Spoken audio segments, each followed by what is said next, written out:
Hi everyone and welcome back to this little mini gouache series. If you didn't already know, this is the second video of this series and the first one is on my channel that I added last week if you're interested in watching that one. The weather's been just unbelievably hot last week. If you're from the UK you'll know what I mean. I think on one of the days in the UK last week it reached 28 degrees. And that's hot for the northeast of England. It might have got hotter in other places of the UK, like down south. I'm not sure what the temperature reached there, but 28 degrees in the northeast of England in September. It usually reaches around 28, late July, but this temperature happened during the second week of September, which is really unusual.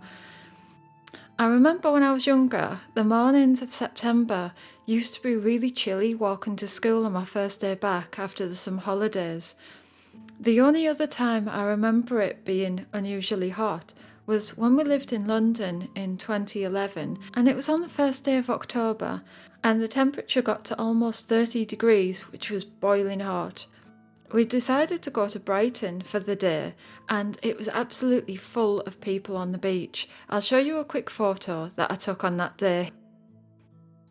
You know how shadows become longer as we get into autumn?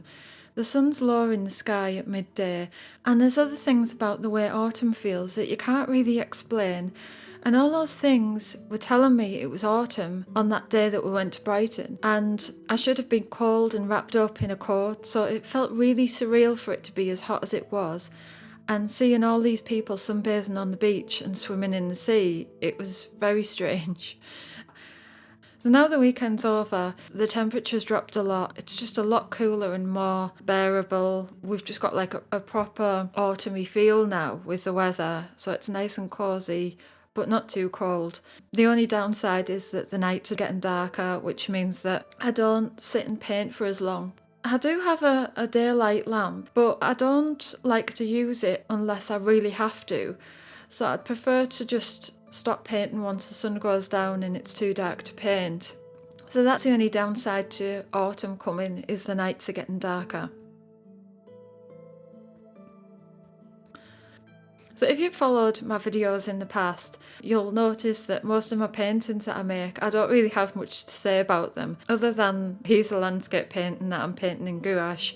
I'm not the kind of person that can just sit and talk for ages about the techniques that I used or my thought process or anything else like that. So basically I just paint something and I hope for the best. I don't really have much going through my mind as I'm doing it.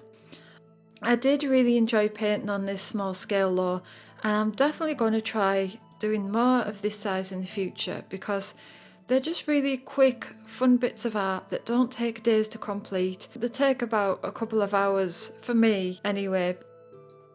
I know some people can do like a large piece of art and it only takes them a couple of hours, but I'm a really slow painter and I procrastinate a lot when I'm painting. I get distracted on my phone, other things that happen as well. So it does take me a couple of hours just to do these little paintings.